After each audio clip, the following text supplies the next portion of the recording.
Welcome to the Best 5 Minute Wine Podcast with Forrest Kelly. Our guest, founder of AvidVines.com.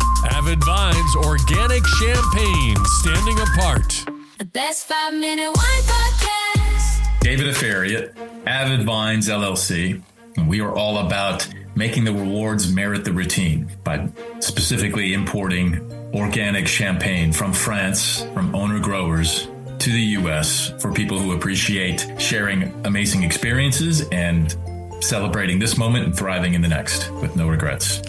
Yeah. Okay, David, you have got a rich history here, and I have got a question from head to toe. Let's get into your background and where you were raised and kind of the journey that led you to where you are now. You were born and raised where? That's a great question. So I actually separate the two. Where you're born and where you're raised is really defined by where you learned how to drive. So because you're chauffeured, you can be born anywhere, and you're chauffeured around until you learn how to drive, then you become invested in where you live. So in my case, I was born in Buffalo, New York, but I am from two places where I learned how to drive. One was in Dallas, Texas, and the other one was in Provence, France, in a town called Toulon, which is right on the Mediterranean.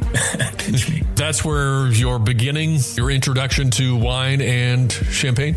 So my introduction to wine and champagne really started early on with a kind of ease and relaxation around the table, where my mom is an excellent cook. Wine was just not something like, keep away, but say, here, try a little taste and use it as an ingredient, or think of it as like salt and pepper to a meal.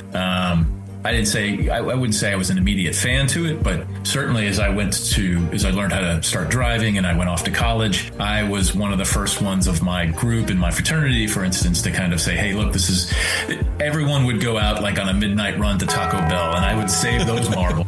And I would say, look, I'm going to hold back. And I actually worked at a hotel. I was like a front desk, and I turned into a kind of a concierge for the Embassy Suites that I worked at. And I would have like this huge map with pins on it, well before the internet, well before like Yelp or anything like this. And I would, like I said, save my marbles. I would take a friend of mine and I'd say, hey, let's go to this nice place, for saving up for the week and have a nice meal. And then I'd come back and they'd be like, okay, that's great. If you want some great Italian, you go here. If you want a great Indian, try this around the corner. And from early on in college, for sure, I was more about what's the experience of food and how can I understand what people are trying to do and present, and appreciate it. And then I've subsequently become, a lot of my friends are chefs, and I have, through osmosis and being around them, learned some, incredible knife skills, and I elevated my game to, I've never taken formal training, but gosh darn it, I'm a pretty good chef. And so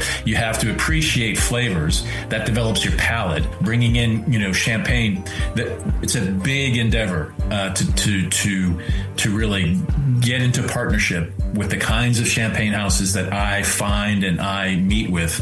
You're making a multi-year commitment and a capital commitment. And so you've got to be pretty fine-tuned about, I like to bring in what I like to bring in, and I like to share it with people that I think can appreciate my palate as the filter, as the curator. It's like a museum. So, I better be very on point.